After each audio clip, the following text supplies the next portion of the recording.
안녕하십니까. 2025년 3월 16일 신돌TV 말씀 나눔을 시작하겠습니다. 오늘 볼 말씀은 마가복음 9장 50절, 마가복음 9장 50절 제가 봉독해 올리겠습니다. 소금은 좋은 것이로되 많은 소금이 그 맛을 잃으면 무엇으로 짜게 하리요? 너희 속에 소금을 두고 서로 화목하라 하시니라 라고 기록하고 있습니다. 이제 소금에 대한 이야기를 하고 있습니다. 오늘은 그 말씀을 소금을 두고 화목하라 이렇게 이야기를 나눠보기로 합니다. 우리가 소금은 참 좋은 데서 많이 쓰이죠. 뭐 요리하는 데 주로 많이 쓰이고 또 뭐 어떤 눈이 왔을 때 염화칼슘을 뿌리고 뭐 이런 것들을 통해서 소금은 우리 생활에서 정말 없으면 안 되는 그러한 어떤 물질이죠. 근데 소금의 역할을 이제 딱 보면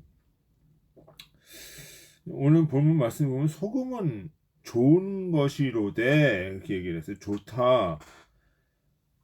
소금이 그 맛을 잃으면 무엇으로 짜게 하게 하리요?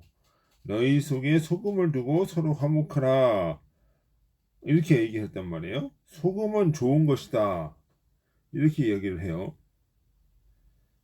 그 소금이 좋은 것은 맛이 좋은 상태를 유지하는 거죠.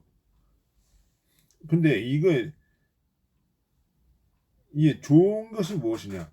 우리 주님에게 말씀하시는 좋은 것이 무엇이냐? 라는 거죠. 주님은 사람들은 좋은 게 쾌락적인 걸 많이 좋아하죠. 무슨 맛있는 것, 보기 아름다운 것, 또는 어떤 냄새가 좋은 것, 뭐 이런 것들을 좋다고 많이 해요. 그리고 어떤 뭐 돈이 많은 거, 뭐 이런 것 좋다고 이야기를 한단 말이에요. 근데 주님이 보시는 그 좋은 것은 무엇이냐? 어떤 감각적인 것이 아니에요, 이게. 주님은 창조 질서가 좋은 거예요. 주님 보시기에 좋은 것은 창조 질서의 원리에 합하는 것. 그것이 좋은 것이다. 이 질서는 원리죠, 하나의. 그래서 로고스라 얘기를 한단 말이에요. 주님은 로고스다. 주님은 하나의 원리고 그 질서를 원하시고 그런 거란 말이에요. 근데 주님은 창조의 모든 순간마다 보시기에 좋았더라 라고 표현하고 있어요. 그 창세기에 보면 뭐 첫째 날 뭐 어쩌고 저쩌고 얘기하면서 보시기에 좋았더라. 둘째 날 어쩌고 뭐 어떻게 되면서 보시기에 좋았더라. 이런 것들이 있단 말이에요. 보시기에 좋았더라. 응?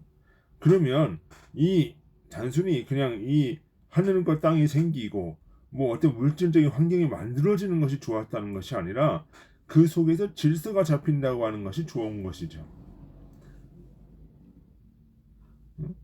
사람들은 좋은 거 얘기를 하면은 무슨 풍광이 좋고 뭐 별이 멋있고 뭐 이런 것들을 얘기를 하는데 주님 보시기에 그런 좋은 것은 그런 감각적인 것이 아니라 내면의 영적인 원리 이런 것들이 좋았더라라는 것이다는 거죠.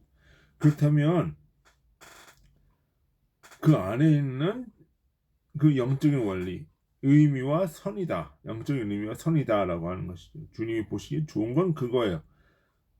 그러면 소금은 좋은 것이로되라고 얘기를 한단 말이에요. 그러면 이 소금이 내포하고 있는 어떤 의미와 원리가 좋은 것이다라고 하는 것이죠. 그러면 소금이 내포하고 있는 의미와 원리는 뭐냐? 자, 우리 소금은 자신을 드러내지 않아요. 소금은 흡수되는 거예요. 흡수되면서 그 맛과 상태를 유지시켜요.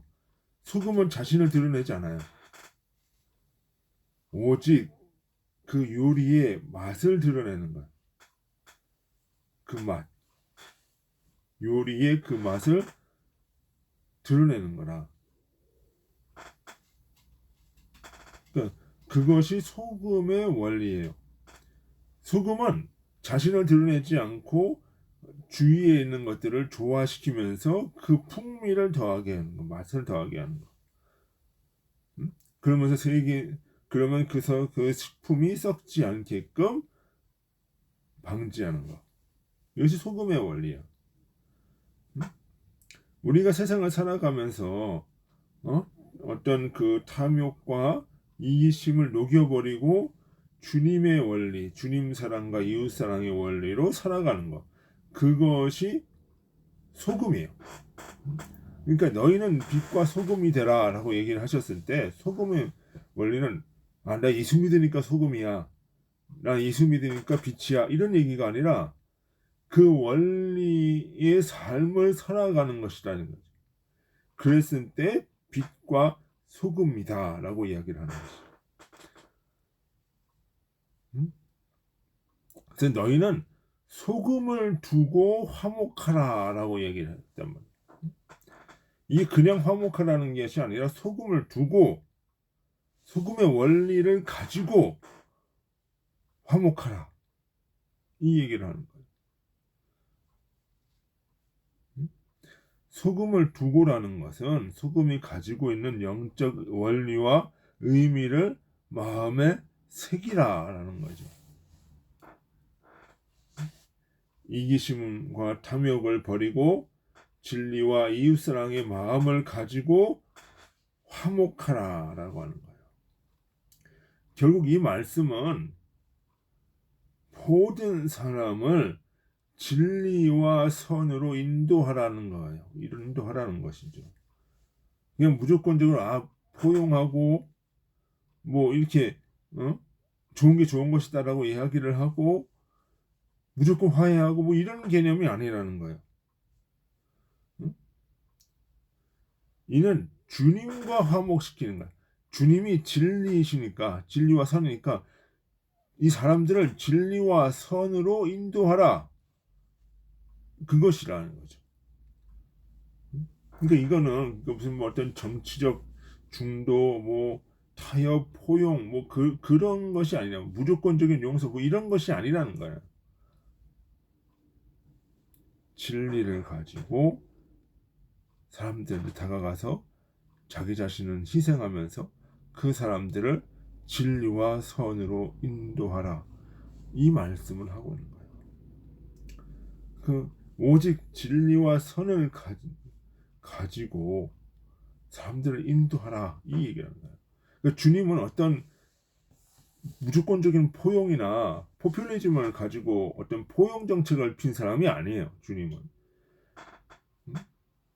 주님은 어떻게 하셨어요? 바리새인들과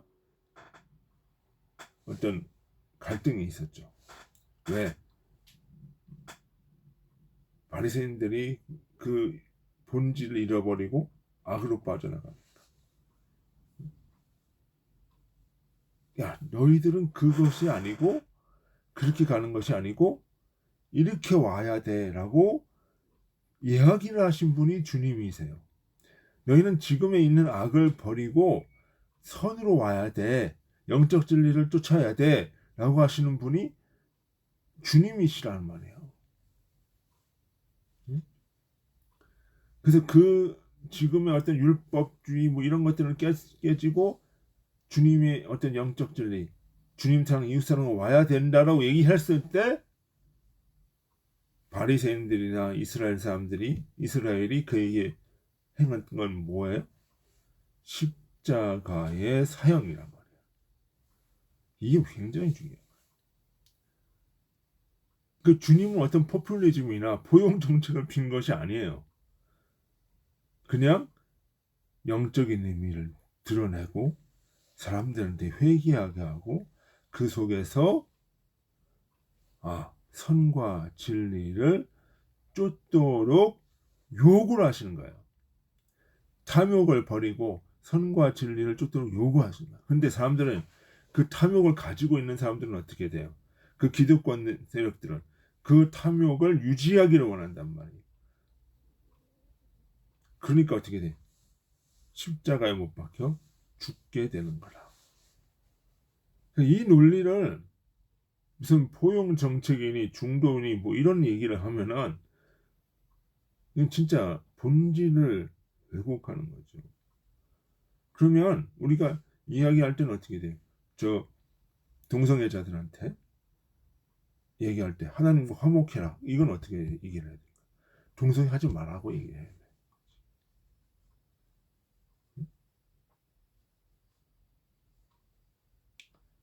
또는 어떤 불의한 사람들한테 이걸 포용한다 뭐 이런 것이 아니라 그 불의에서 벗어나라고 얘기를 해야 되는 거죠. 그렇게 얘기를 했을 때 주님은 어떻게 돼요? 십자가에 달리신 거예요. 그러면 우리도 뭐 하라는 얘기예요? 야, 이건 무조건 포용하고 막 이런 것이 아니라 아닌 건 주님이 보시기 악한 걸 악하다고 이야기를 하면서 돌이키게 만들어야 돼요. 이게 그게 화목이에요. 그게 화목이에요. 뭐 할 수 있거든. 모든 사람들과 더불어 화목하라 그래서 다 모든 사람하고 다 포용해 갖고 이렇게 하라는 얘기가 아니라 그 어떤 진리의 바운더리 속에서 선을 향해서 나가는 사람들을 나가도록 사람들을 인도하라는 것이에요. 그것이 주님 보시기에 아름다운 일이다. 그것이 선을 이루는 것이다.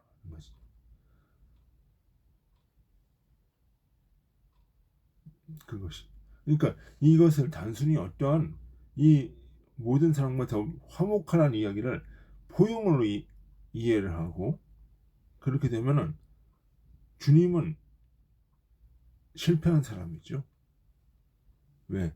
포용을 하지 못하고 그 상황 속에 융화되지 못하고 십자가에 달려 죽었으니까.